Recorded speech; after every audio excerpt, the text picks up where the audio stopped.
Good evening everyone. सभी को बहुत बहुत नमस्कार। क्या हाल चाल है भाई सभी के? रोशन, दुर्गा, करुणा, सोनू, श्रुतिका सिंह, रूही कोहली, अशोक मेघवाल, राकेश, काजल, अजय, राहुल, मीना, पुनीत कुमार, कुछ बच्चे वहां जुड़ गए हैं। उम्मीद कर रहा हूं कि अब तक मेरी आवाज सब पहुंच पा रही होगी। तो अगर आप मुझे देख पा रहे हैं, सुन पा रहे हैं तो एक बार कमेंट करके बताएंगे। प्रियंका कुशवाहा, संध्या, वरुण, आरशी, महक, मनीषा, देवव्रत, विद्या, दिव्यांशी, सोनू। ओके है भाई सब मामला। नमस्ते भाई, नमस्ते नमस्ते। आदित्य, हिमांशु, नैना, कनक, सोनू, बताओ एक बार ऑडियो वीडियो ठीक है तो फिर हम आज का रंगारंग कार्यक्रम करते हैं शुरू। ओके सारी चीजें। 4-5 बच्चों के नाम हम और पढ़ लेते हैं, फिर सबके नाम लेने आपको पता संभव नहीं है, तो 30 सेकंड का समय और लगाते हैं। अक्षय, अर्शी, सुमित, अनिशा, राहुल, कनक, कीर्ति, हिमांशु, साहू जी हैं, कोई बड़ा सा नाम है आगे, आर्ची, कृति, हिमानी, प्रियंशु, सूरज, आशिक, दुर्गा, दिनेश कुमार, मनोज, गोपाल, खुशी। चलो बहुत बहुत वैसे नाम अगर पढ़ते रहे तो हो सकता है कि 7:45 से 8 जो है केवल वो नाम पढ़ने में ही लग जाए। रोशन कुमार, नवदीप, इन सबको नमस्कार करते हुए आज की क्लास हम करते हैं शुरू। ठीक है, चलो यहां देखना। अब कमेंटबाजी बंद कर देंगे, अब कोई नाम वाम नहीं पढ़ा जाएगा। अब नाम पढ़ेंगे जब तुम सही आंसर दोगे तब। अभी पीडीएफ से कुछ क्वेश्चन पूछेंगे आगे चल के। ठीक है, देखो आज की क्लास बेटा हम एक ग्राफ से स्टार्ट कर रहे हैं। ये हमारे पास में है एक्स एक्सिस, ये है वाई। यहां एक्स एक्सिस पर लिख रहा हूं मैं टेम्परेचर,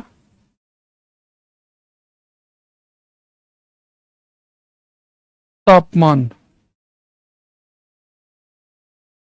अच्छा, 2 दिनों के बाद मैंने क्लास ली है, कोई ऐसा लग रहा है 2 दिन में ही जैसे बहुत दिन हो गए हैं मार्कर पकड़े हुए। ठीक है, इधर टेम्परेचर लिखा, इधर लिखा प्रेशर।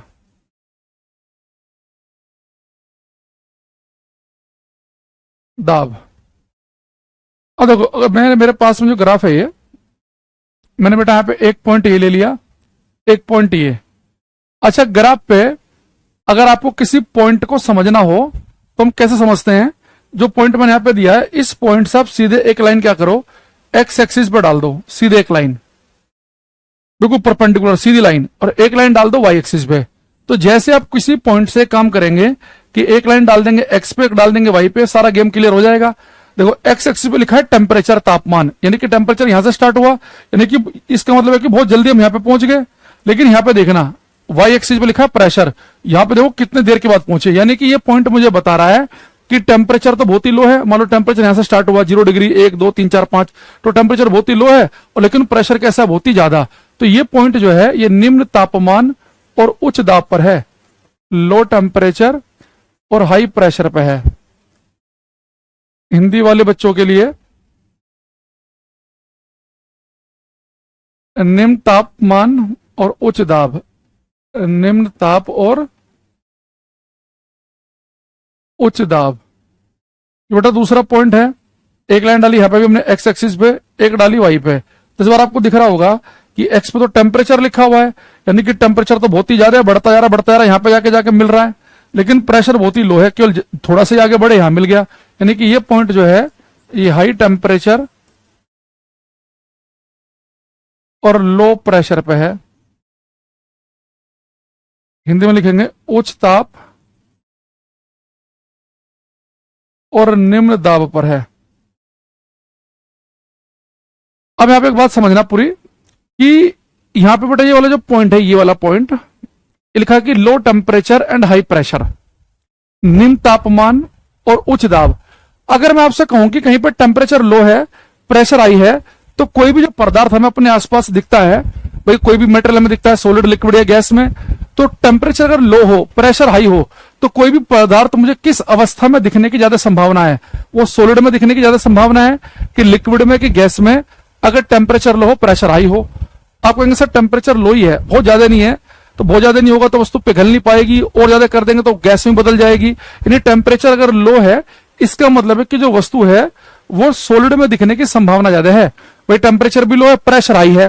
प्रेशर हाई का मतलब है कि उस पदार्थ के जो मटेरियल जो है उसे आपने बहुत हाई प्रेशर लगा के उसके सारे के सारे एटम को अपने नजदीक ला रखा है। और सॉलिड की खास बात ये होती है कि उसके सारे के सारे एटम आपस में चिपके रहते हैं। तो टेम्परेचर अगर लो हो, प्रेशर हाई हो, तो ये बढ़िया कंडीशन किसकी बनेगी? ये बनेगी सॉलिड के लिए। तो अगर आप चाहते हैं कि आपके आसपास कोई पदार्थ सॉलिड बना रहे, तो लो टेम्परेचर अगर हाई प्रेशर है तो सबसे अच्छी कंडीशन है उसके लिए कि लगातार वो सॉलिड बना रहे। अगर आप टेम्परेचर बढ़ाना शुरू कर देंगे तो पिघल के लिक्विड बन जाएगा, और ज्यादा टेम्परेचर अगर आप बढ़ाएंगे तो गैस में ही बदल जाएगा, भाप बन के ही उड़ जाएगा। तो लो टेम्परेचर और हाई प्रेशर है सॉलिड के लिए। लेकिन बेटा अगर टेम्परेचर हाई हो और प्रेशर बहुत ही लो हो तो किसके लिए बढ़िया कंडीशन है? आप कहेंगे सर टेम्परेचर बहुत ही हाई, आपने टेम्परेचर बहुत बढ़ा दिया, तो टेम्परेचर बढ़ने से पदार्थ के जो एटम है उनकी एनर्जी बढ़ जाएगी, वो दूर दूर भागेंगे। टेम्परेचर ज्यादा, एनर्जी ज्यादा है। प्रेशर भी आप लगा नहीं रहे, लो प्रेशर है और दूर दूर भागेंगे। तो अगर गैसों के एटम दूर दूर हों, ये बढ़िया, सॉरी, अगर किसी मेटेरियल के एटम दूर दूर हों, ये बेस्ट कंडीशन किसके लिए होती है? गैसों के लिए। तो गैस के एटम क्या होते हैं? दूर दूर होते हैं, लिक्विड के थोड़ा नजदीक होते हैं, और सॉलिड के तो बिल्कुल चिपके ही रहते हैं। तो यहां पे लिखेंगे ये कंडीशन किसके लिए? गैस के लिए। अब देखो पेपर में एक क्वेश्चन आया, बहुत इंपॉर्टेंट क्वेश्चन है, आपको कभी पेपर में मिल भी सकता है। पेपर में क्वेश्चन आता है कि कोई भी गैस एक परफेक्ट गैस की तरह बिहेव करे, एक आदर्श गैस की तरह बिहेव करे, एक आइडियल गैस की तरह बिहेव करे, उसकी शर्त क्या है?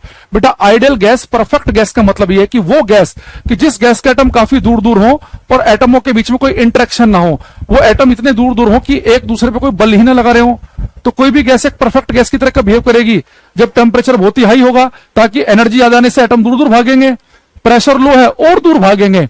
तो किसी भी गैस के एक बढ़िया गैस की तरह, एक आदर्श गैस की तरह बिहेव करने की शर्त है high temperature and low pressure. ठीक है।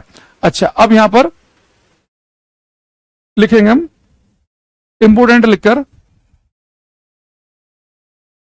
Condition for a gas to behave like an ideal gas. Hindi में लिखेंगे किसी गैस के एक आदर्श गैस की तरह व्यवहार करने की शर्त, किसी गैस के एक आदर्श गैस की तरह व्यवहार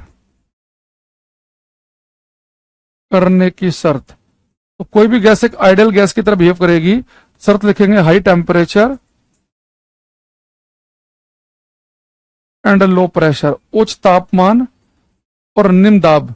ये मैंने भी अगर पेपर दिया हुआ कोई एसएससी का, मेरे पेपर में भी आया हुआ क्वेश्चन है ये, high temperature and low pressure, उच्च तापमान एंड लो प्रेशर। ठीक है।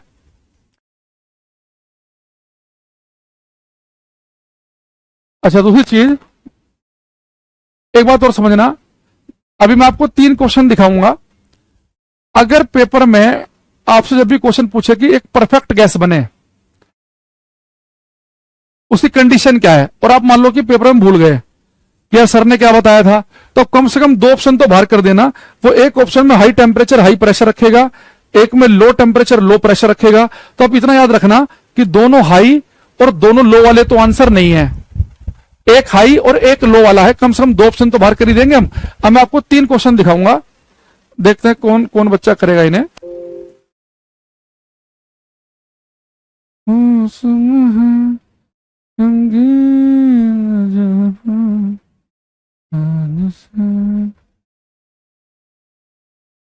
सात नंबर हो गए, 6 नंबर और निकाल लेते हैं।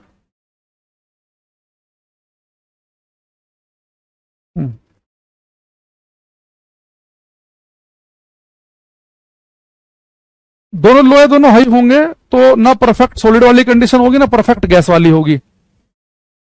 यहां देखो, यहां पे हम आइडियल कंडीशंस की बात कर रहे हैं।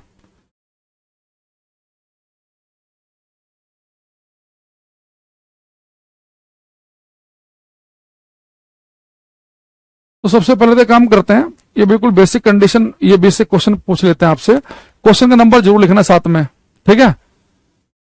ये कह रहा है कि एक gas behave most like an ideal gas under condition of, एक गैस के एक आदर्श गैस की तरह व्यवहार करने की शर्त, तो कोई भी गैस एक परफेक्ट गैस की तरह बिहेव करे, यानी जिसमें एटम बहुत ही दूर दूर हो, एक एटम का दूसरे के साथ में कोई इंटरेक्शन ना हो, कोई फोर्स ना लगा रहे हो एक दूसरे पे, तो मैंने कहा था कि दोनों हाई वाले ऑप्शन बाहर कर देना, दोनों लो वाले बाहर कर देना। अब मुझे गैस को बनाना आइडियल गैस, यानी कि एटम दूर दूर हो, दूर दूर कम होंगे, जब उनके ऊपर आप कोई प्रेशर लगाओगे ही नहीं, प्रेशर लगाओगे तो नजदीक नहीं आ जाएंगे वो, तो लो होना चाहिए प्रेशर, टेम्परेचर हाई, ताकि एनर्जी बढ़ जाए, दूर दूर भाग जाए, यानी ए ऑप्शन इसका करेक्ट आंसर है। तो ये तो हमने भी क्लास में आपको डायरेक्ट लिखवाया। देखो एक आध धुरंधर सी और डी भी बता रहे हैं, ये कौन है जो ये सी बता रहा है इसका ऑप्शन? इसके तो भाई साहब पहले वाले जमाने में नहीं होते थे जो कहते थे घर वाले, इसको जितने भी मारो उतने ही कम हैं, जो सी आंसर बता रहा है इसका।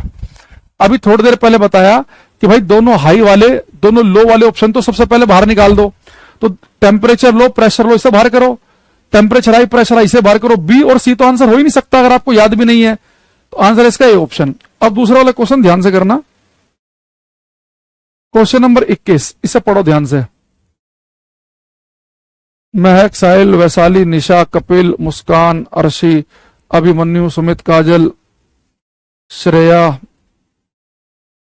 ईशानिका, शिव प्रताप, स्तुति, अभिमन्यु, कुछ आंसर हमें दे रहे हैं। यहां पे लिखा है which set of condition represent easiest way to liquefied a gas, शर्तों का कौन सेट गैस को द्रवित करने का सबसे आसान तरीका बताता है।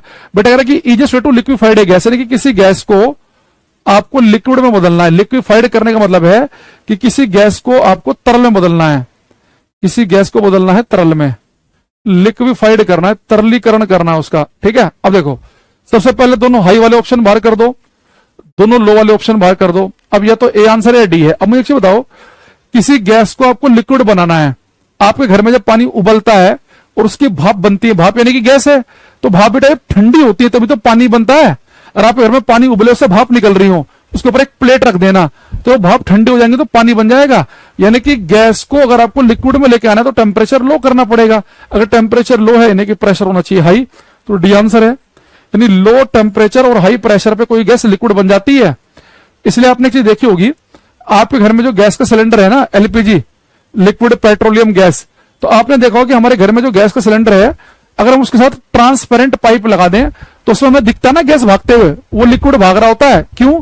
कि हमारे घर में जो सिलेंडर है उसमें गैस को बहुत ही हाई प्रेशर पे भरा जाता है, बहुत ही हाई प्रेशर करके उसे लिक्विड फॉर्म में कन्वर्ट करके भरते हैं उसके अंदर, तो बहुत हाई प्रेशर पे गैसें लिक्विड में कन्वर्ट हो जाती हैं। तो हमारे घर का जो सिलेंडर है, इसलिए वो अगर फटता है तो बहुत ही हाई प्रेशर से फटता है, तो बहुत ज्यादा विस्फोट पैदा कर देता है। तो आंसर बनेगा इसका डी, ठीक है। अगला क्वेश्चन जो है थोड़ा सा आपको और समझ के करना है, क्वेश्चन नंबर 17। अंजलि यादव, अभिमन्यु, कपिल, वैशाली, अर्शी, श्रेया सोनी, शिव प्रताप सिंह, ये बच्चे भाई बार बार मैसेज रिपीट कर रहे हैं। मेरा आपसे अनुरोध है कि एक बच्चा एक ही बार कमेंट करे, है ना। तो ये बदतमीजी नहीं करने की एक ही कमेंट को बार बार कर रहे हैं पागल की तरह। आप पढ़े लिखे हो, मुझे ऐसा लगना चाहिए कि ऐसा लगे कि दिमाग से पैदल बच्चों को पढ़ा रहे हैं हम, ठीक है। अब इसने कहा कि the density of A gas is maximum, किस पर गैस का घनत्व अधिकतम होगा। तो बेटा देखो डेंसिटी क्या होती है, मास अपॉन वॉल्यूम। अगर आपको डेंसिटी को मैक्सिमम करना है, अधिक करना है, तो मैंने पिछली क्लास में बताया था कि वॉल्यूम होना चाहिए कम से कम। वॉल्यूम कम से कम का मतलब है कि गैस को कम से कम जगह घेरनी चाहिए। तो बेटा गैसें कम जगह कब घेरेंगी, जब उन्हें हम प्रेशर हाई लगा के उन्हें नजदीक इकट्ठा कर देंगे। तो यानी कि हाई प्रेशर, तो दूसरी चीज होनी चाहिए लो। तो हाई प्रेशर लो टेम्परेचर पे किसी गैस की डेंसिटी कैसी होगी, मैक्सिमम। तो मुझे एक चीज बताओ, जैसे अभिषेक ने बिल्कुल सही आंसर दिया इसका, मीनू, पुनीत, नैनजा, कुछ नाम था ऐसे कुछ, मानसी ठकरान, मान्या, कुछ आंसर आ रहे हैं हमारे पास में। फिर density of A gas is maximum, density maximum तभी हो सकती है जब कोई गैस का वॉल्यूम कम से कम हो, आयतन कम से कम हो, कोई गैस कम से कम जगह घेरे। यानी इतनी जगह में आए कि इतनी में, इतनी में, कम से कम जगह में आए, तो कम से कम जगह के लिए प्रेशर लगाना पड़ेगा ज्यादा, ताकि उन्हें इकट्ठा कर सकें। तो हाई प्रेशर लो टेम्परेचर पे कोई भी गैस की डेंसिटी कैसी होगी, मैक्सिमम। तो सबसे पहले आपने क्या करना है, जब भी ऐसे क्वेश्चन आपको दिखाई दें तो आपको सबसे पहले काम करना है कि दो ऑप्शन बाहर निकाल दो। अब देखो कि पूछ क्या रहा है, कोई गैस एक परफेक्ट गैस बने, परफेक्ट गैस के लिए एटम होनी चाहिए दूर दूर, यानी कि प्रेशर लो, तो टेम्परेचर हाई हो गया, काम खत्म हो गया। गैस को लिक्विड में बदलना है, यानी कि ठंडा करना पड़ेगा। टेम्परेचर लो यानी कि प्रेशर हाई हो गया, खत्म हो गया। Density maximum, mass upon volume, density maximum के लिए वॉल्यूम कम होना चाहिए, यानी गैसों को कम जगह भरना है, प्रेशर ज्यादा तो यानी कि टेम्परेचर लो हो गया। ठीक है, अब आगे बढ़ते हैं। ये बेटा जो मैंने आपके सामने अभी ग्राफ बनाया, मैंने अगर मैं यहां पे कोई पॉइंट ले रहा हूं, इसके आसपास के कोई पॉइंट लेंगे तो सॉलिड स्टेट को बताएंगे, यहां वाले गैसीय स्टेट को बताएंगे। अगर मैं कुछ बीच में पॉइंट लूं, यानी कि ना टेम्परेचर बहुत हाई हो ना लो हो, ऐसे ना प्रेशर बहुत हाई हो ना लो हो, तो लिक्विड स्टेट भी मिल जाएगी। तो हम लाखों करोड़ों पॉइंट लेकर एक ग्राफ बनाएं, लाखों करोड़ों पॉइंट अगर हम ले लें और एक ग्राफ बनाएं, तो देखो ग्राफ कैसा बनेगा वो।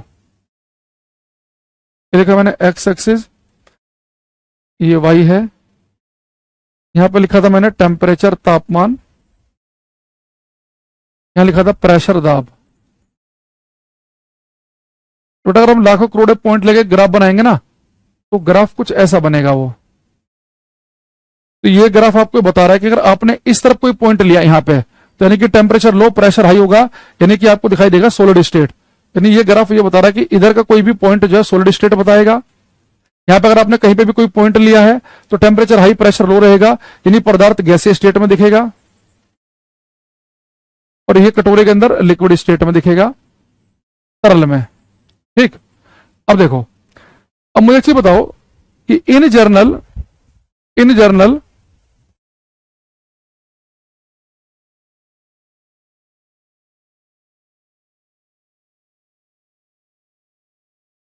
हाँ देखो, इन जनरल बेटा क्या होता है कि हमें पदार्थ तीन स्टेट में दिखता है, सॉलिड लिक्विड गैस, लेकिन हमें पता है कि हम सॉलिड को लिक्विड में बदल सकते हैं। जैसे जब मैं सॉलिड कहूं तो बर्फ दिमाग में आना चाहिए, लिक्विड में पानी और गैस में भाप।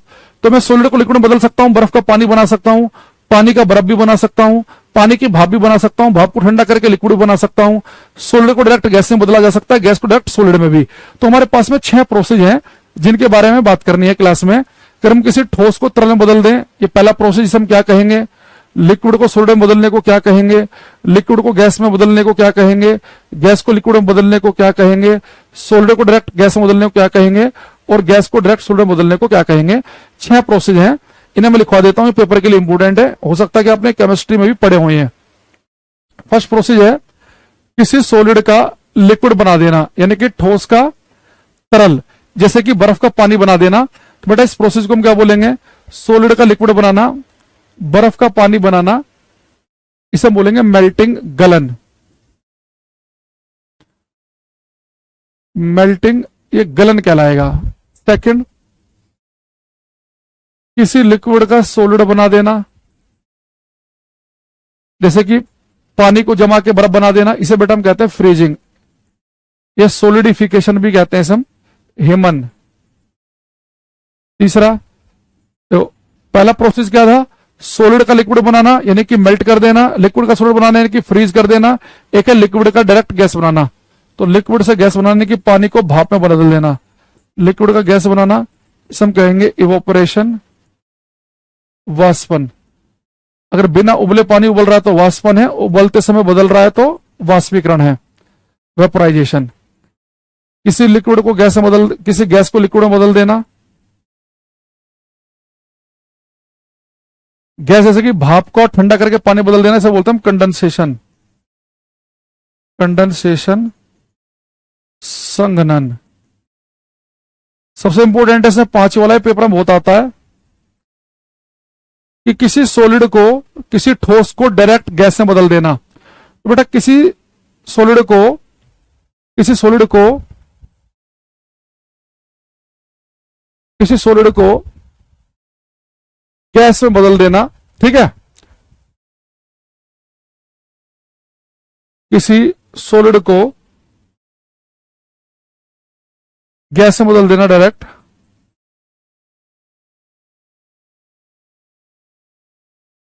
इसे हम कहते हैं सब्लिमेशन।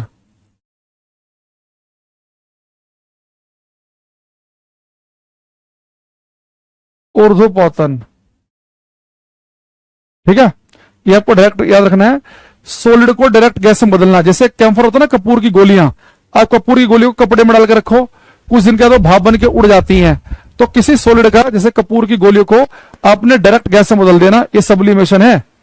तो ये जरूर याद रखना आप सभी, ठीक है। अच्छा, दूसरा, अगर मैं आपसे कहूं कि किसी गैस का सॉलिड बना देना, गैस का सॉलिड बना देना डायरेक्ट, जैसे आप सियाचिन जाओ, वहां बहुत ही ठंड है, तो वहां पर अगर आप पता क्या करोगे, अगर आप उबलता पानी ऐसे फेंकोगे ना हवा में सियाचिन में, तो उबलता पानी जमीन पे गिरने से पहले बर्फ बन जाएगी उसकी, और जो उबलते पानी से भाप निकल रही है, जो गैस है, वो भी बर्फ के टुकड़ों में बदल जाएगी। तो गैस का डायरेक्ट सॉलिड में बदल देना, इसे हम कहते हैं डिपोजिशन, जमाव। तो आपके पास में 6 प्रोसेस हैं, इन 6 के आपको नाम याद रखने हैं, ठीक है। क्या देखना, ये 6 के प्रोसेस के नाम याद रखो कि सॉलिड का लिक्विड बनाना मेल्टिंग, गलन, लिक्विड का सॉलिड बनाना फ्रीजिंग, लिक्विड से गैस बना देना इवोपरेशन, गैस को लिक्विड बनाना कंडेंसेशन, सॉलिड का गैस में बदलना सब्लिमेशन, और गैस का सॉलिड में बदल देना डिपोजिशन, ठीक है। खास तौर से 5वां एक बताना, एक क्वेश्चन मैं आपसे पूछूंगा, ये आपको बताना है, the reverse process of gas converting into liquid is cold. Hindi में लिखेंगे, किसी गैस के तरल में बदलने की विपरीत प्रक्रिया कहलाती है। ये क्वेश्चन करना, इसका क्या आंसर होगा 6 में से, यहां आपको करो। ये मैंने कहा कि the reverse process of gas converting into liquid is cold, किसी गैस के तरल में बदलने की विपरीत प्रक्रिया क्या कहलाती है, आपको बताना है।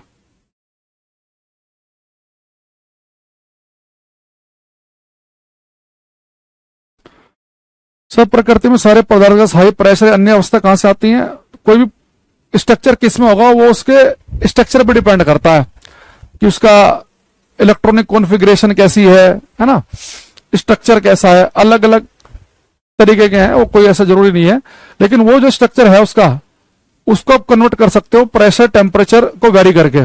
देखो बहुत सारे बच्चे पे देखना, उसने क्या बोला पेपर में कि reverse process of gas converting into liquid, ये कह रहा है कि जो बेटा गैस लिक्विड में बदलती है, गैस जो तरल में बदलती है, उसका विपरीत प्रक्रिया पूछ रहा है।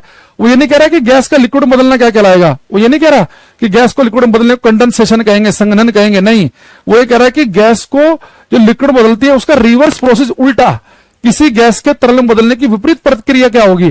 तो गैस के तरल में बदलने की विपरीत प्रतिक्रिया मतलब क्या है कि वो लिक्विड का गैस पूछ रहा है वो, कि तरल को गैस में बदल देना, लिक्विड को गैस में बदल देना, और आपको पता है कि लिक्विड को गैस में बदलना ये क्या है, इवोपरेशन, वाष्पन है। तो इसका आंसर जो बनेगा वो इवोपरेशन बनेगा, वाष्पन या वेपोराइजेशन, जो भी पेपर में लिखा मिलेगा। तो कई बार रट्टा मारने से काम नहीं चलता, खास तौर से वो पेपर में इसी वाले में बहुत गेम खेलता है। ऐसे पेपर में कह देगा आपसे कि सॉलिड का डायरेक्ट गैस में बदलना, इसका रिवर्स प्रोसेस क्या होगा। तो बच्चों को ये क्वेश्चन बहुत ही रटा पड़ा है कि सॉलिड का गैस बनना सब्लिमेशन होता है, तो बच्चा पहला ही ऑप्शन सब्लिमेशन देकर टिक लगा देगा। तो आप ये पढ़ो कि जब भी ऐसा क्वेश्चन आए कि वो सॉलिड से डायरेक्ट गैस में बदलना पूछ रहा है कि इसका रिवर्स प्रोसेस पूछ रहा है, तो रिवर्स पूछेगा यानी कि डिपोजिशन आंसर आएगा। लिक्विड का गैस में बदलना, इसका रिवर्स पूछेगा यानी कि कंडेंसेशन आंसर आएगा। लिक्विड का सॉलिड में बदलने का रिवर्स प्रोसेस यानी कि मेल्टिंग आंसर में आएगा। तो आपको ध्यान से पढ़ना है, यानी कि बिल्कुल रटा रटाई बजा रहे हैं कि गैस बदलना लिक्विड में, तो गैस का लिक्विड कंडेंसेशन, जितने बच्चों ने लिखा सबको गलत है, ठीक है। तो हमारे पास में ये किसी गैस के तरल में बदलने की जो विपरीत प्रक्रिया है वो क्या कहलाती है, हमारे पास इवोपरेशन, वाष्पन, ठीक है, वो इवोपरेशन वाष्पन कहलाएगी। अच्छा दूसरी चीज, एक बात और देखना यहां पे, इसी ग्राफ को मैं एक बार और बनाता हूं।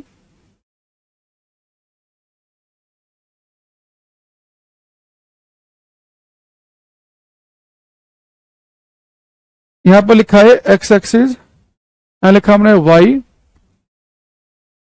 ये लिखा है पे हमने टेम्परेचर, ये लिखा हमने प्रेशर।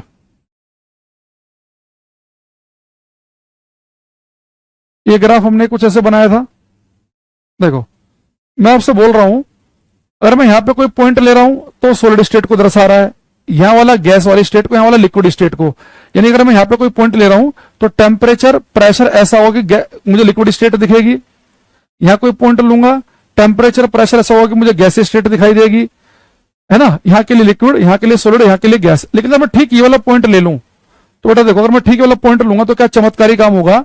ये पॉइंट मुझे बता रहा है, ये पॉइंट मुझे बता रहा है कि एक ऐसा टेम्परेचर और प्रेशर है। देखो मैं एक टेम्परेचर प्रेशर अभी आपको बताऊंगा, अगर वही ठीक टेम्परेचर जो मैं आपको लिखाऊंगा यहां पे वो अपने कमरे में कर दिया, वो प्रेशर जो मैं आपको लिखाऊंगा वो अपने कमरे में कर दिया, तो पता क्या होगा। तो ये पॉइंट आपको बता रहा है कि ऑब्जेक्ट लिक्विड भी स्टेट में भी हो सकता है, सॉलिड भी हो सकता है, गैस भी। यानी मेरा बताया गया टेम्परेचर और प्रेशर अगर आपने कमरे में कर दिया तो आपको पदार्थ की तीनों स्टेट एक साथ दिखाई देंगी, एक साथ। यानी कि अगर जो तापमान मैं बताऊंगा, जो दाब मैं बताऊंगा, अगर आपने वो कमरे में कर दिया तो पता क्या होगा। अगर आपने कटोरे में पानी रखा है तो पानी आपको बर्फ में बदलते हुए दिखेगा, बर्फ से पानी भी, भाप भी, बर्फ भी, पानी भी, भाप भी। यानी एक ही कटोरे में आपको बर्फ भी दिखेगी, पानी भी दिखेगी, वेपर निकलती हुई दिखेंगी, वापस से वो पानी बदल जाएंगी, बर्फ बन जाएंगी। ये तीनों स्टेट कोएग्जिस्ट करेंगी, तो तीनों अवस्थाएं एक साथ दिखें, इसे बेटा हम बोलते हैं ट्रिपल पॉइंट त्रिक बिंदु। तो पेपर में आपसे पूछता है कि जल का त्रिक बिंदु क्या है, यानी कि टेम्परेचर प्रेशर की वो वैल्यू क्या है जिन्हें कमरे में कर दें तो तीनों अवस्थाएं एक साथ दिखें। यानी कि मुझे लिक्विड स्टेट, सॉलिड स्टेट और गैस स्टेट तीनों मुझे एक साथ देखनी है, तो वो टेम्परेचर प्रेशर क्या है। देखो इन जनरल दो स्टेट आप एक साथ देख सकते हैं। इन जनरल तो हम क्या करते हैं, बर्फ और पानी का घोल भी देखते हैं, पानी और भाप को भी देखते हैं, लेकिन बर्फ भी दिखे, पानी भी दिखे और भाप भी दिखे, इसके लिए आपको टेम्परेचर प्रेशर जो बताया जाएगा वो आपको याद करना है। तो यहां पे लिखेंगे ट्रिपल पॉइंट ऑफ वाटर, जल का त्रिक बिंदु, ट्रिपल पॉइंट ऑफ वाटर, जल का त्रिक बिंदु। बेटा जल के त्रिक बिंदु के लिए टेम्परेचर होना चाहिए 0.01 डिग्री सेल्सियस या 273.16 केल्विन, और प्रेशर होना चाहिए लगभग 611 पास्कल का। ये रट लो, याद कर लो। ये बिहार पुलिस के लिए है कि नहीं है, फलाने के लिए है कि नहीं है, ये सबसे पहली वाली क्लास देख कर आओ, पता चल जाएगा, है ना। तो क्लास बीच में डिस्टर्ब मत करो। और ये बिहार के बच्चों की हर क्लास में आदत है, ये बिहार पुलिस हो जाएगा, बिहार दरोगा हो जाएगा क्या, बीपीएससी हो जाएगा क्या, फलाना हो जाएगा क्या। तो जल का त्रिक बिंदु टेम्परेचर है 0.01 डिग्री सेल्सियस और प्रेशर है कितना, 611 पास्कल। यानी कि अगर आपने अपने कमरे में टेम्परेचर कितना कर दिया 0.01 डिग्री सेल्सियस और प्रेशर कर दिया कितना, लगभग 611 पास्कल का, तो आपको तीनों स्टेट एक साथ दिखेंगे। पर लेकिन दिक्कत क्या है, ये टेम्परेचर तो फिर भी आसान है करना, 0.01 डिग्री सेल्सियस यानी लगभग लगभग जीरो के आसपास का है। मान लो कि आप कहीं पहाड़ पर चले गए ऊपर, तो कभी ऐसा तापमान हो सकता है, लेकिन ये प्रेशर करना आसान नहीं है। अगर मैं आपसे पूछूं कि भाई मुझे ये बताओ कि जो 611 पास्कल का प्रेशर है बहुत ही लो प्रेशर है कि हाई है, तो आप क्या बताओगे, बहुत ही लो है कि हाई है।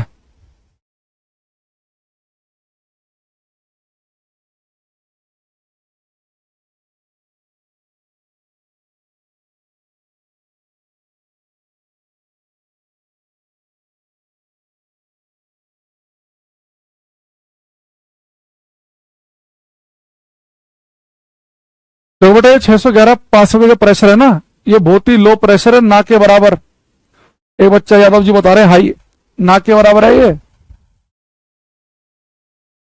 भाई जो हमारे इस समय जो हम खड़े हैं ना, तो हमारे ऊपर जो प्रेशर काम कर रहा है, इसे हम कहते हैं वायुमंडलीय दाब, वो लगभग लगभग 1,00,000 पास्कल का प्रेशर है। तो इस समय हमारे ऊपर 1,00,000 पास्कल का दाब काम कर रहा है, हमें चाहिए मात्र यहाँ 611। ठीक है,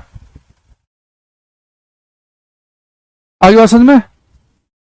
तो 611 पास्कल का प्रेशर जो है बहुत ही लो, ना के बराबर प्रेशर में आएगा ये, और टेम्परेचर कितना है 0.01 डिग्री सेल्सियस होना चाहिए, तब बात बनेगी। जैसे मैं थोड़ा सा बता देता हूं आपको, यहाँ देखो,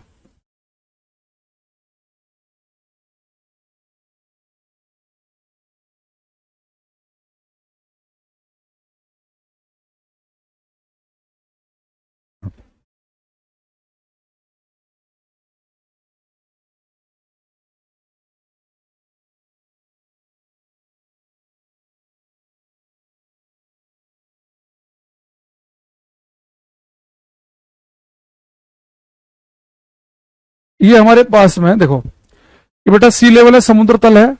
तो सी लेवल पे जो एटमॉस्फेरिक प्रेशर है, जो वायुमंडलीय दाब है, वो होता है 101 पास्कल का। जो एक वायुमंडलीय दाब है ना, इसकी वैल्यू होती है 1,01,325।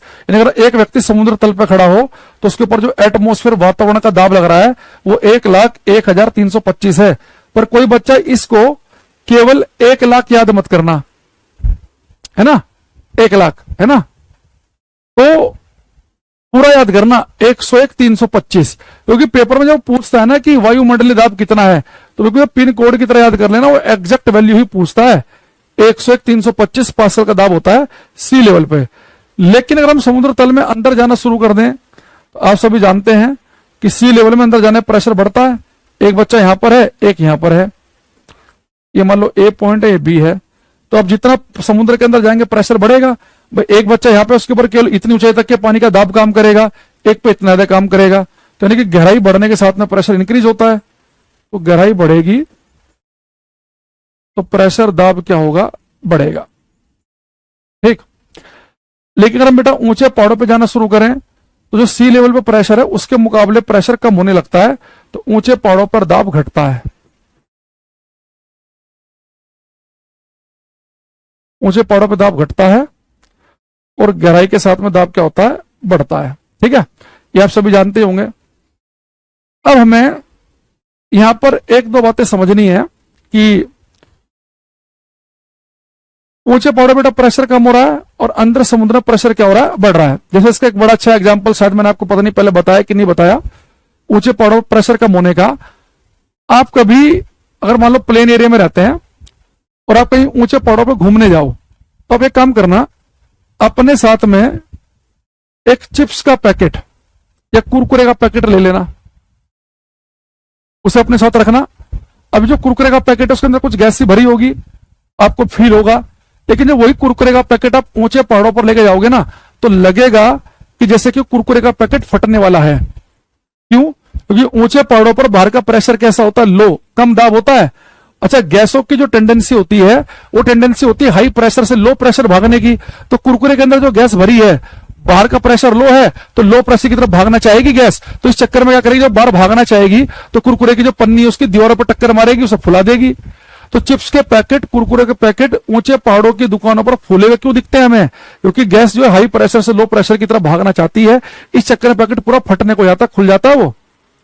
यही चीज अगर आप ऊंचे पहाड़ों पर जाओ तो कई बार आप देखेंगे कि नाक कान से खून भी बाहर निकल जाता है। मतलब कोई बच्चे जो है वो बहुत ज्यादा फिजिकली एक्टिविटी भी नहीं करता है और प्लेन एरिया में रहता है, वो अगर अचानक से बहुत ऊंचे पहाड़ों पे चला जाए तो हो सकता है कि उसे ऐसे करेगा वो, तो दिखेगा नाक से ब्लड बाहर आ रहा है, तो नाक कान से खून बाहर निकल आता है ऊंचे पहाड़ों पे। देखो क्या वजह है उसकी, आप ऊंचे पहाड़ों पे गए तो बाहर का प्रेशर, बाहर का दाब तो बहुत ही कम है। अब मेरे शरीर में जो ब्लड फ्लो कर रहा है, अच्छा ब्लड जो लिक्विड है, लिक्विड और गैस दोनों की टेंडेंसी होती है हाई प्रेशर से लो प्रेशर भागने की, उच्च दाब से निम्न दाब की तरफ भागने की। अब मैं ऊंचे पहाड़ों पे हूं, बाहर का प्रेशर तो लो है, अब अंदर जो ब्लड चल रहा है वो लो प्रेशर की तरफ भागना चाहेगा। तो नाक और कान में जो कुछ वेसल्स ऐसी होती हैं जिनमें ब्लड फ्लो करता है, वो बहुत ही कमजोर होती है वो, तो जो उनमें जो ब्लड फ्लो कर रहा है वो लो प्रेशर की तरफ भागना चाहेगा। तो क्या करेगा, उस चक्कर में कई बार उन वेसल्स को फाड़ देगा और नाक से खून बाहर निकल आएगा। तो ऊंचे पहाड़ों पर चढ़ते समय नाक से खून बाहर क्यों निकलता है? क्योंकि ऊंचे पहाड़ों पर बाहर का प्रेशर कैसा होता है, लो, इसलिए नाक से खून बाहर निकलता है। तो अगर कोई आपसे पूछ ले कि ऊंचे पहाड़ों पर चढ़ते समय नाक से खून बाहर क्यों आया, तो आप उसकी वजह बता सकते हैं कि ऊंचे पहाड़ों पर बाहर का प्रेशर लो है तो ब्लड बाहर को भागना चाह रहा है। ऊंचे पहाड़ों पर पैकेट फूल क्यों जाता है, ऊंचे पहाड़ों पर प्रेशर लो है तो गैस बाहर की तरफ को भागना चाहती है, इसलिए पैकेट फूल जाता है। अरे दोनों बात समझ में आई कि नहीं आई आपको? अब मैं आता हूं मेन क्वेश्चन की तरफ, जिसके लिए मैंने ये कहानी स्टार्ट की। हीट वाले चैप्टर में दो बातें और पढ़नी है, ठीक है। एक बच्चा कह रहा है सर मैं एसएससी की तैयारी कर शुरू की है, कुछ समझ में नहीं आ रहा है, कैसे करें, कितने सब्जेक्ट, कितनी क्लासेज, ये वो। कुछ नहीं, बड़ा आसान है। आप सबसे पहले 2 सब्जेक्ट पकड़ो। जैसे मैं बच्चों को कहता हूं कि 2 सब्जेक्ट में आप सबसे पहले एक ले लो मैथ, एक ले लो इंग्लिश। या मैथ और इंग्लिश दोनों हैवी लग रहे हैं तो रीजनिंग और इंग्लिश ले लो। यानी एक होना चाहिए कैलकुलेशन वाला सब्जेक्ट और एक थ्योरेटिकल। तो उन दोनों को पकड़ लो पहले। फिर जब वो 2 कंप्लीट हो जाए फिर अगले 2 पकड़ लो। फिर पढ़ लो अपना मैथ और जीएस पढ़ लो लास्ट में। और जीएस बिल्कुल लास्ट में करने का फायदा ये है क्योंकि जीएस में कुछ सब्जेक्ट ऐसे में अपडेट होता रहता है, पॉलिटी वगैरह में, ज्योग्राफी में। साइंस में तो कुछ अपडेट नहीं होता, साइंस तो फिक्स है, स्टैटिक है। तो आप क्या कर सकते हैं कि एक बार में 2 सब्जेक्ट पढ़ो। चारों सब्जेक्ट एक साथ लेके अगर आपसे नहीं चला जा रहा है, बहुत दिक्कत हो रही है, तो एक बार में 2 सब्जेक्ट पढ़ लो। उन्हीं की क्लास देखो, उन्हीं की तैयारी करो। जब वो कंप्लीट हो जाए तो तब आप दूसरे सब्जेक्ट स्टार्ट कर देना। तो ऐसा कर सकते हैं आप। सही तरीका ये है, सारे के सारे सब्जेक्ट एक साथ पढ़ना शुरू करोगे तो बहुत समस्या हो जाएगी। या पे काम कर सकते हैं कि जीएस में शुरू में 2 सब्जेक्ट पकड़ लो कोई, कि जीएस में पहले 2 कर लेते हैं, जब ये खत्म होंगे अगले 2। जीएस के सारे साथ के साथ 6-7 सब्जेक्ट एक साथ नहीं पढ़ो। और करंट तो बिल्कुल लास्ट में देख लेना, कोई पतली से मार्केट से बुक खरीद लेना जिसमें 6-8 महीने की हो, तो उससे कर लेना, ठीक है। तो इस तरीके से आप अप्लाई कर सकते हैं कि कैसे 2 सब्जेक्ट पकड़ लिए या एक बार में 3 कर लिए, वो आपकी कैपेसिटी के ऊपर है ना। चलो अब यहां पे देखो, ये हमने जो आपको बताया, अब इसे थोड़ा समझने की कोशिश करना। 2 क्वेश्चन अभी हम क्लास में डिस्कस करेंगे, उनके पीडीएफ से क्वेश्चन भी कराए जाएंगे भी आपको। आपने ये बच्चा कह रहा मैं एक साथ 4 कर रहा हूं, बढ़िया भाई, धुरंधर हो आप।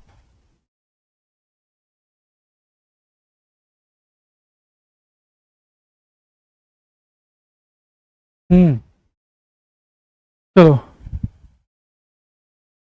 देखो, 2 क्वेश्चन आपको क्या समझने हैं। आपने बचपन से एक क्वेश्चन जरूर सुना होगा कि ऊंचे पहाड़ों पर खाना देर से पकता है। यानी कि जो दाल या सब्जी आप प्लेन एरिया में 15 मिनट में दाल गल गई आपकी, उसी दाल को गलने में हो सकता है कि पहाड़ों में आधे घंटे से भी ज्यादा लगे और तब वो खड़ी सी दाल रह जाए, थोड़ी टाइट रह जाए। ऊंचे पहाड़ों पर खाना देर से पकता है। और दूसरा आपने सुना होगा कि प्रेशर कुकर में खुले बर्तन की अपेक्षा खाना जल्दी बन जाता है। खुले भिगोने में, कढ़ाई में, मान लो कि कोई खाना बना 25 मिनट में, तो प्रेशर कुकर में हो सकता है कि 12-14 मिनट में ही बन जाए। तो ऊंचे पहाड़ों पे खाना देर से क्यों बनता है?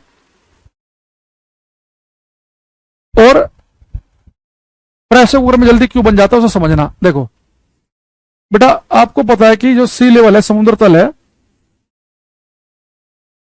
अगर आपसे पूछो कि पानी का बॉइलिंग पॉइंट, पानी का क्वथनांक कितना होता है, तो आप सबने बचपन से पढ़ा होगा कि पानी जो उबलता है, पानी का जो क्वथनांक है वो होता है 100 डिग्री सेल्सियस।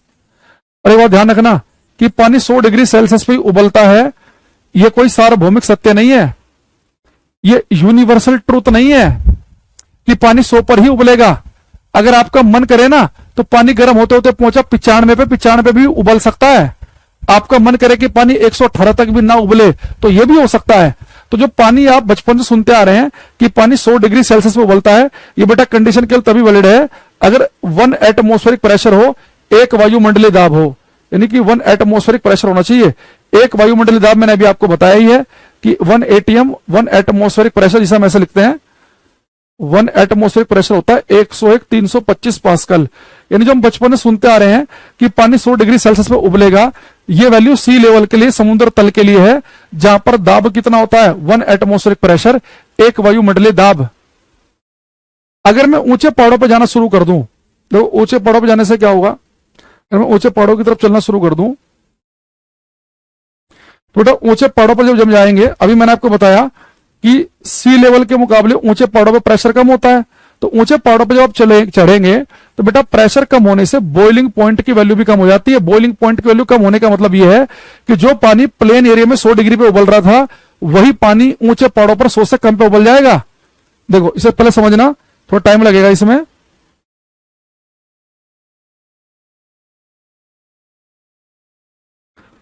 कि वाटर, ऊंचे पहाड़ों पे क्या होता है, water boils below 100 degree Celsius.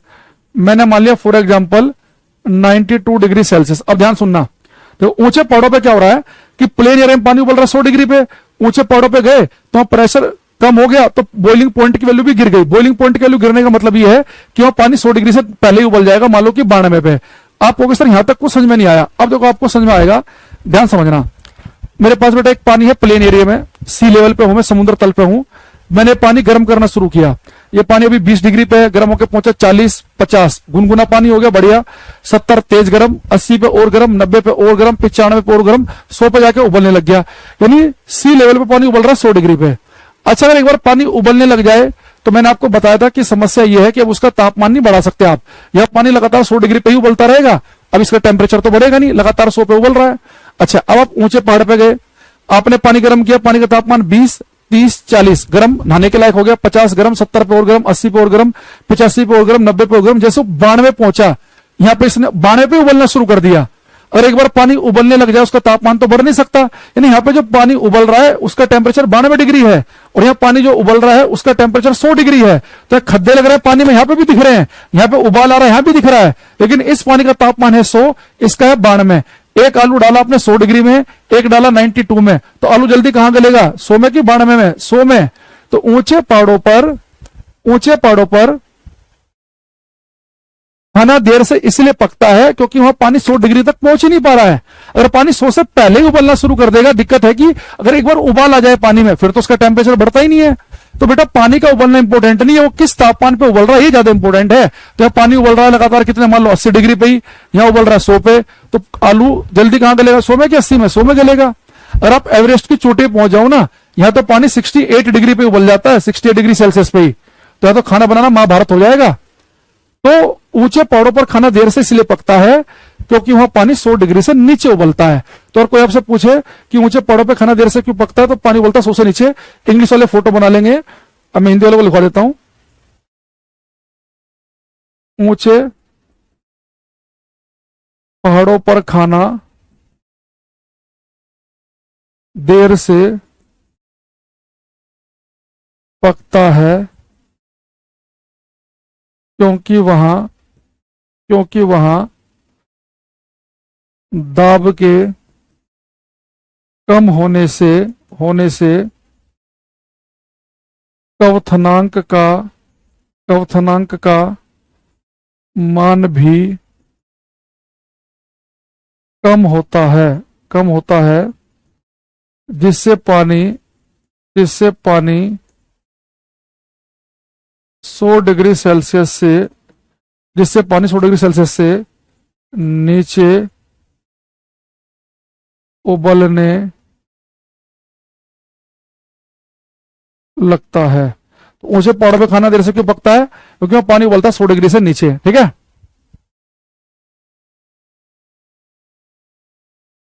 ठीक है, ये केमिस्ट्री में पढ़ोगी तन्वी तुम। ठीक है, अच्छा दूसरी चीज, इसका मैं क्वेश्चन दिखाता हूं आपको।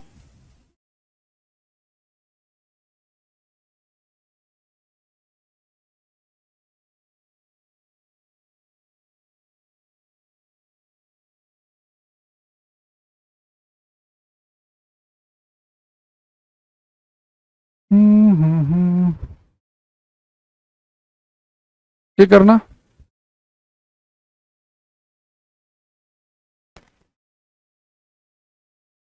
भाई मुझे इस बारे में जानकारी नहीं है, स्टैटिक जीके वगैरह के बारे में है कि नहीं है।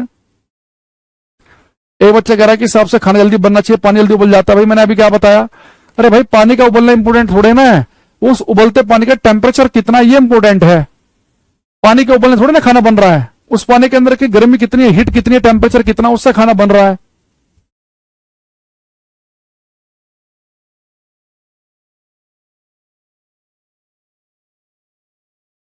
इसे लिखा है कि at high altitude regions the cooking of food becomes difficult. ऊंचाई वाले क्षेत्रों में भोजन पकाना मुश्किल होता है, ए स्टेटमेंट है। बी कह रहा है कि दाब कम होने पर पानी कम तापमान पर उबलता है, water boils at lower temperature when the pressure is low. तो कह रहा है कि both A and B are wrong, दोनों गलत हैं। ऐसे 4 ऑप्शन दे रखे हैं, तो आप बताओगे।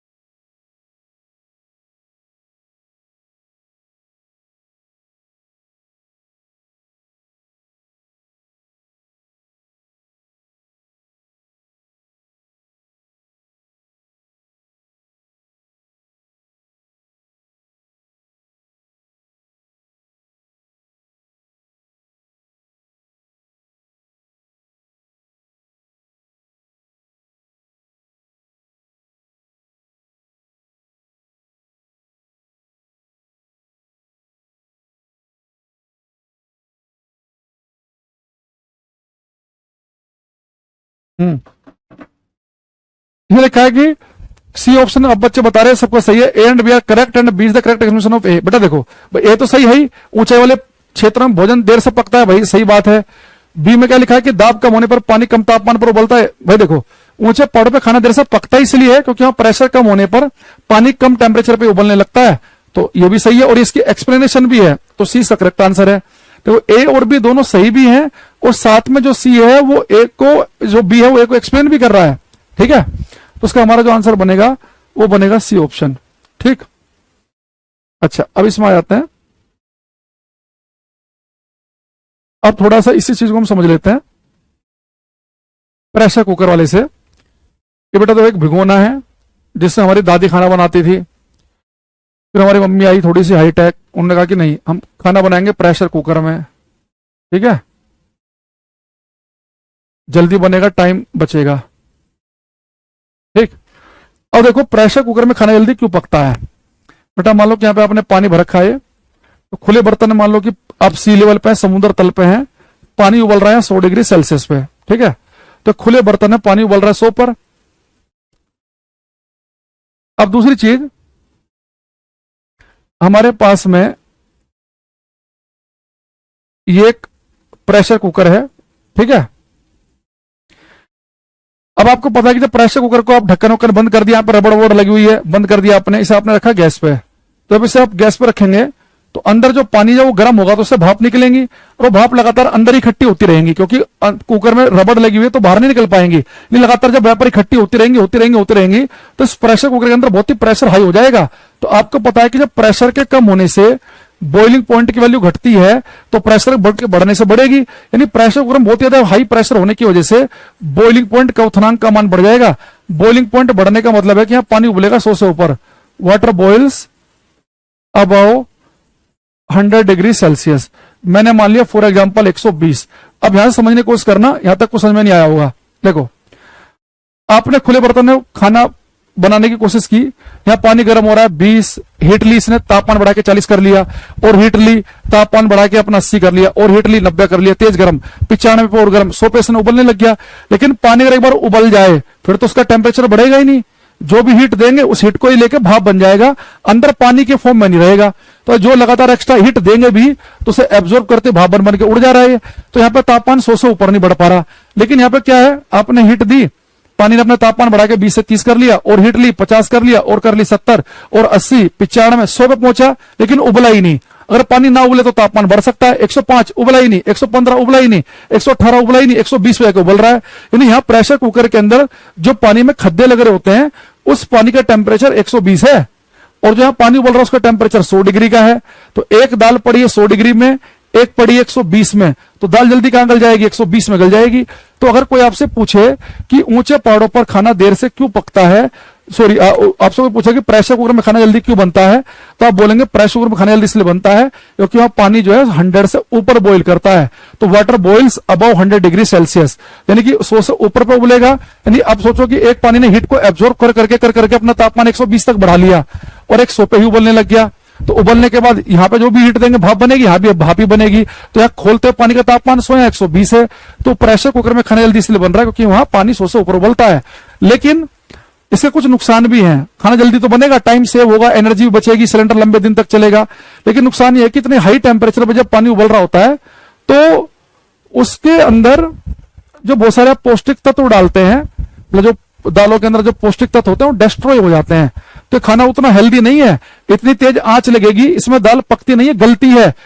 बहुत तेज हीट दी आपने, उससे धीरे धीरे जो पकना होता है सब्जी का फलों का वो नहीं है इसमें, मतलब सब्जी का और जो भी दाल वाल का। तो ये नुकसानदायक है, हेल्थ के लिए उतना बढ़िया नहीं है। ठीक है, अच्छा तो यहां पे लिखेंगे हम प्रेशर कुकर में खाना, प्रेशर कुकर में खाना जल्दी इसलिए पकता है क्योंकि वहां दाब के अधिक होने से, क्योंकि वहां दाब के अधिक होने से क्वथनांक का मान बढ़ जाता है, बढ़ जाता है, जिससे पानी 100 डिग्री सेल्सियस से अधिक पर उबलने लगता है, जिससे पानी 100 डिग्री सेल्सियस से अधिक पर उबलने लगता है। मैं इसका भी क्वेश्चन दिखा देता हूं भी आपको, ठीक है। कुकर का प्रयोग पहाड़ पे करेंगे तो बढ़िया रहेगा, इसलिए पहाड़ों पे आप कभी भी जाएंगे ना, वहां पे इतने से लेकर इतने तक हर साइज के कुकर रखते हैं वो, तो प्रेशर कुकर बढ़िया रहेगा।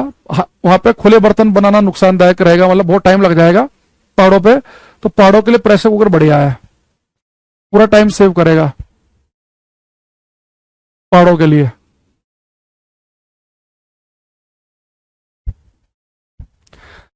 सदाफ आजमी इसका हम रीजन बता चुके हैं, अब इसका सॉल्यूशन बता चुके हैं हम, कैसे तैयारी करनी है। एक बार में 2 सब्जेक्ट कर लो, क्या कर लो, बार बार एक ही बात रिपीट करने का कोई फायदा नहीं है।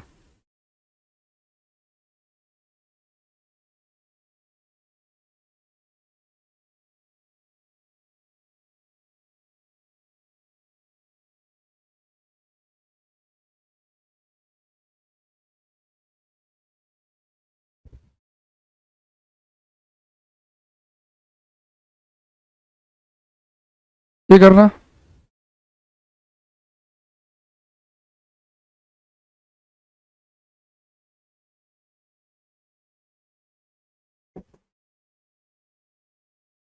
सर आइस से हाथ चिपकता क्यों, आइस से कहाँ चिपकता है, ये कौन बचा रहा कह रहा जी आइस से हाथ चिपकता है, ये तो मैंने ऐसे ही सुना है।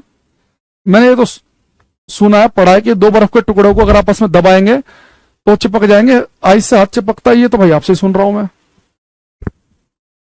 ये कह रहा है कि the food कुक्स faster in pressure cooker since, pressure cooker में खाना तेजी से पकता है क्यों, तो उसने पहला ऑप्शन लिखा कि the pressure exerted by water vapour enclose in the cooker increases the boiling point of water, cooker में संलग्न जलवाष्प द्वारा लगाए गए दाब से पानी का क्वथनांक बढ़ जाता है, यानी ऑप्शन यही ठीक है। भाई देखो प्रेशर कुकर में खाना जल्दी क्यों बनता है, कि प्रेशर कुकर में जो वेपर होती है, कुकर में संलग्न जलवाष्प जो है, उनके जो दाब बढ़ने से क्वथनांक का मान बढ़ जाता है, कि यहाँ पानी क्या उबलेगा, 100 से ऊपर उबलेगा, इसलिए ऐसा हो रहा है।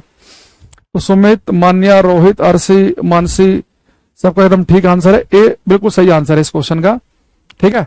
तो ऊंचे पहाड़ों पे खाना देर से क्यों बना, इसे ध्यान रखना कि पानी 100 से नीचे उबलता है, और दूसरा मैंने क्या बताया कि यहां फायदा क्या है कि 100 से अधिक पे उबलेगा, ये समझ रहे बात को।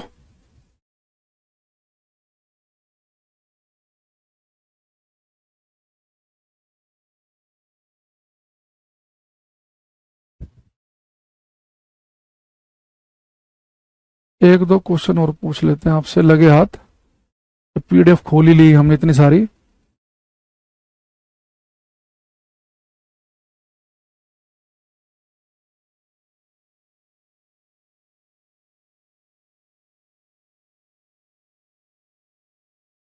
क्वेश्चन नंबर 27 बताना।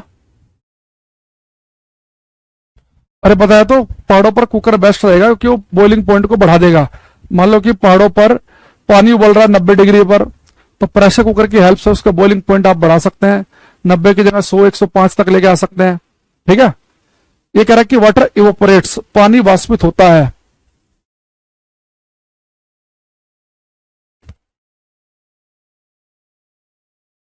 हाँ हाँ, AWTPO के लिए बिल्कुल है, और क्या उसमें कोई अलग से साइंस थोड़ी ना आती है। अरे मैंने पहले बताया था आपको, असिस्टेंट वायरलेस ऑपरेटर का जो पेपर है उसमें से है कि नंबर ऑफ क्वेश्चंस ज्यादा होते हैं, हमने पहले आपकी क्लास में लेवल थोड़ा सा बढ़ा के ही चल रहे हैं, हो जाएगा वो, क्यों परेशान हो रहे हो। देखो बेटा, इसने कहा कि वाष्पित होना, इवोपरेट होना, तो मैंने कहा था कि इवोपरेशन जो है हर टेम्परेचर पे होता है, तो हर तापमान पर पानी इवोपरेट होता है, पर ज्यादा तापमान होगा तो तेजी से होगा, कम होगा तो धीरे धीरे होगा, है ना।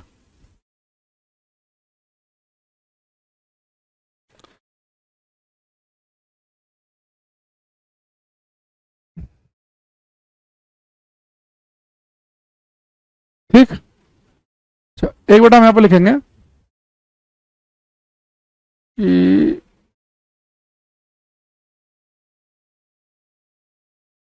ये क्वेश्चन जो मैं आपको बताने वाला हूं, ये एसएससी सीजीएल मेंस में आया हुआ है, 3 नंबर का question.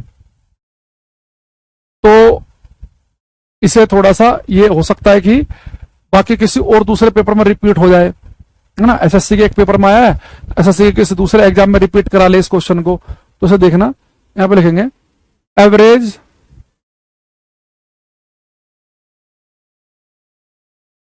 Kinetic energy, average kinetic energy per molecule of an ideal gas. किसी आदर्श गैस के, किसी आदर्श गैस के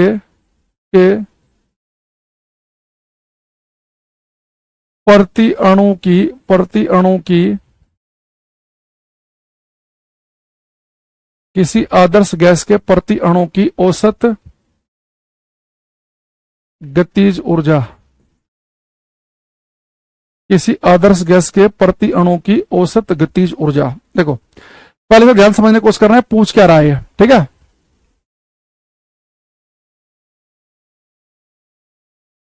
बेटा हमने अभी आज बताया आपको कि जो आइडियल गैस होती है, यानी कि वो गैसें जिनके एटम दूर दूर होते हैं, एक एटम का दूसरे के साथ में कोई इंटरेक्शन नहीं होता, ये बताया था ना। तो कह रहा है कि कोई आदर्श गैस जो है उसके प्रत्येक अणु की औसत गतिज ऊर्जा बतानी है। यानी कि जैसे मान लो कि मेरे पास में ये आइडियल गैस है मान लो, तो मैं कह रहा हूं कि आइडियल जो मेरे पास गैस है, मान लो कंटेनर में गैस है मेरे पास में, और मैं आपसे कहूं कि भाई इसके किसी एक मोलिक्यूल को मैंने पकड़ा कि ऑन एन एवरेज प्रत्येक अणु के पास कितनी गतिज ऊर्जा होती है, ये आपको बताना है। तो आप सबसे पहले तो पेपर में देखो जनरली वो क्या पूछता था, पहले ये पूछता था कि कोई भी जो गैस है उसके प्रत्येक अणु के पास जो गतिज ऊर्जा होगी, एक एवरेज मोटा मोटी जो एवरेज गतिज ऊर्जा होगी, वो किस बात पे डिपेंड करती है। तो नॉर्मली आसान क्वेश्चन आएगा तो ऐसे पूछ लेता था, तो हम बोलते थे कि वो डिपेंड करती है उसके टेम्परेचर पे, तापमान पे, कि अणु का टेम्परेचर जितना ज्यादा होगा उसकी औसत गतिज ऊर्जा उतनी ही ज्यादा होगी, यानी एवरेज काइनेटिक एनर्जी कैसी होगी, ज्यादा। मान लो यहाँ पर भी आइडियल गैस है, यहाँ पर भी आइडियल गैस है, अगर यहाँ टेम्परेचर कम है ज्यादा है, तो यहाँ हो सकता है कि प्रत्येक अणु के पास मोटा मोटी एनर्जी हो 1 जूल, और यहाँ पे हो 4 जूल हो, तो जितने ज्यादा टेम्परेचर होगा उतनी ज्यादा होगी। तो नॉर्मली पेपर में ये पूछता था कि एवरेज काइनेटिक एनर्जी किस बात पे डिपेंड करती है, तो ऑप्शन देगा वॉल्यूम, डेंसिटी, प्रेशर, टेम्परेचर। तो मैं टिक लगाना होता था टेम्परेचर पे, कि टेम्परेचर ज्यादा तो प्रत्येक अणु की एक मोटा मोटी जो एवरेज काइनेटिक एनर्जी आएगी वो होगी ज्यादा। फिर उसने पूछना शुरू कर दिया उसका फॉर्मूला कि प्रत्येक अणु की जो एवरेज काइनेटिक एनर्जी वो कितनी होती है, तो उसे हम बोलेंगे average kinetic energy per molecule of an ideal gas, किसी आदर्श गैस के प्रति अणु की औसत गतिज ऊर्जा, वो क्या होती है 3/2 kBT। बेटा फिर उसने फॉर्मूला पूछना शुरू कर दिया, तो ये फॉर्मूला तो ये बता रहा है कि टेम्परेचर जितना ज्यादा होगा एवरेज काइनेटिक एनर्जी उतनी ही ज्यादा होगी, तो तापमान ज्यादा तो एवरेज काइनेटिक एनर्जी क्या होगी, उतनी ही ज्यादा। ठीक, अच्छा अब यहां पे देखना, यहां पे बेटा जो केबी है इसे हम बोलते हैं Boltzmann constant. Boltzmann constant, it's Boltzmann constant की जो वैल्यू है, एक बार सीपीओ के पेपर में डायरेक्ट पूछ ली थी कि बोल्ट्जमैन नियतांक का मान कितना होता है। बोल्ट्जमैन नियतांक इसकी वैल्यू होती थी 1.38 गुणा 10 की पावर माइनस 1.38 गुणा 10 की पावर माइनस 23 जूल पर केल्विन। तो वैल्यू आपको डायरेक्ट याद रखनी है कि बोल्ट्जमैन कांस्टेंट का मान कितना है। अब आप एक चीज देखो खुद, भाई ये तो कांस्टेंट है बोल्ट्जमैन कांस्टेंट, ये 3/2 भी क्या है न्यूमेरिकल वैल्यू, ये भी फिक्स होती है, 1.5 फिक्स है, ये भी कांस्टेंट ही है। यानी जो एवरेज काइनेटिक एनर्जी है किसी गैस के मॉलिक्यूल की, वो टेम्परेचर के प्रोपोर्शनल है, तापमान के प्रोपोर्शनल है। यानी जितना ज्यादा टेम्परेचर होगा एवरेज काइनेटिक एनर्जी ज्यादा होने का मतलब है कि गति ज्यादा तेजी से गति कर रहे होंगे मॉलिक्यूल, ज्यादा इधर उधर तेजी से भाग रहे होंगे, कोई इधर बहुत ही स्पीड से, क्योंकि टेम्परेचर ज्यादा तो एवरेज काइनेटिक एनर्जी कैसी होगी, ज्यादा। अब देखो एसएससी ने क्या पूछा, उसने थोड़ा सा और ज्यादा निकल गया। मैंने बच्चों को केवल यहां तक पढ़ाया था कि अगर पेपर में आपसे किसी आदर्श गैस के पर मॉलिक्यूल की काइनेटिक एनर्जी पूछ ले तो आप बताना कि टेम्परेचर पर डिपेंड करती है, फॉर्मूला 3/2 kBT। लेकिन उसने क्या पूछ लिया, उसने कहा कि ये बताओ कि 25 डिग्री सेल्सियस पर कितनी होगी। उसने वैल्यू पूछ ली, तो यहां पर क्वेश्चन क्या था, क्वेश्चन था कि average kinetic energy, average kinetic energy of per molecule of an ideal gas at 25 degree Celsius. Hindi में लिखेंगे 25 डिग्री सेल्सियस पर, 25 डिग्री सेल्सियस पर किसी आदर्श गैस के प्रति अणु की औसत गतिज ऊर्जा आपको बतानी है, क्या होगी।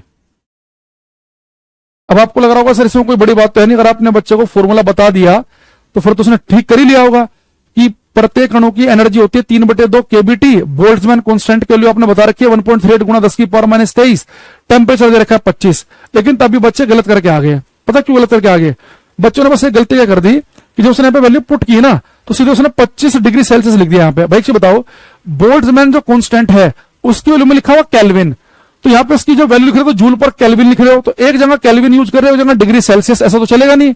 तो आपको इस डिग्री सेल्सियस को भी केल्विन में बदलना था, जो बच्चों ने नहीं किया, इसलिए बहुत सारों का आंसर हो गया गलत। यहां देखना भाई, प्रत्येक अणु के जो औसत गतिज ऊर्जा है वो है 3/2 केबीटी। अब टेम्परेचर जो है ना भाई, जैसे आपने देखा कि बोल्ट्जमैन कांस्टेंट की जब मैं वैल्यू पुट करूंगा तो उसमें तो हम केल्विन लिख रहे हैं, जूल पर केल्विन, पर यहां पर केल्विन लिखा है तो भाई टेम्परेचर भी तो केल्विन में लिखना पड़ेगा। तो टेम्परेचर लिखा है 25 डिग्री सेल्सियस, तो 25 लिखा है, इसमें 273 जोड़ेंगे तो कितना बन जाएगा, 298 केल्विन। तो एक्चुअल में आपको ये सोल्व करना था, ये वैल्यू 3/2 1.38 गुणा 10⁻23 और टेम्परेचर 298। हालांकि बच्चों को, जो समझदार बच्चा होगा उसने एक काम और किया होगा, वो 298 ना लिखकर यहाँ पे 300 लिख लिया होगा। भाई 300 से 2 को काटना आसान रहेगा, कैलकुलेशन भी आसान हो जाएगी, फिर जो भी ऑप्शन होगा उसमें टिक लगा देना, ठीक है ना। अच्छा, अब ये सोल्व करेंगे आप तो कितना आ जाएगा, ये शायद आएगा 6.17 गुणा 10⁻21 जूल, ये वैल्यू आ जाएगी। इसे क्रॉस चेक कर लेना एक बार। अब दोबारा सुनो, मैंने क्या बताया है, मैंने कहा कि भाई आपके पास मान लो कोई आइडियल गैस है, आपके पास में कोई आदर्श गैस है, तो अब उस आदर्श गैस में बहुत सारे मोलिक्यूल, बहुत सारे अणु होंगे, लेकिन आप प्रति अणु की एक मोटा मोटी एक एवरेज काइनेटिक एनर्जी जानना चाह रहे हैं कि बहुत, मेरे पास एक आदर्श गैस है, उसके बहुत सारे मोलिक्यूल हैं, तो किसी एक मोलिक्यूल को अगर मैं पकड़ लूं तो अगर मैं एक मोलिक्यूल की एवरेज काइनेटिक एनर्जी कितनी होगी, औसत गतिज ऊर्जा कितनी होगी, तो मैंने कहा कि इसका फॉर्मूला आप याद रख लेना कि आदर्श गैस के प्रति अणु की औसत गतिज ऊर्जा होती है 3/2 केबीटी।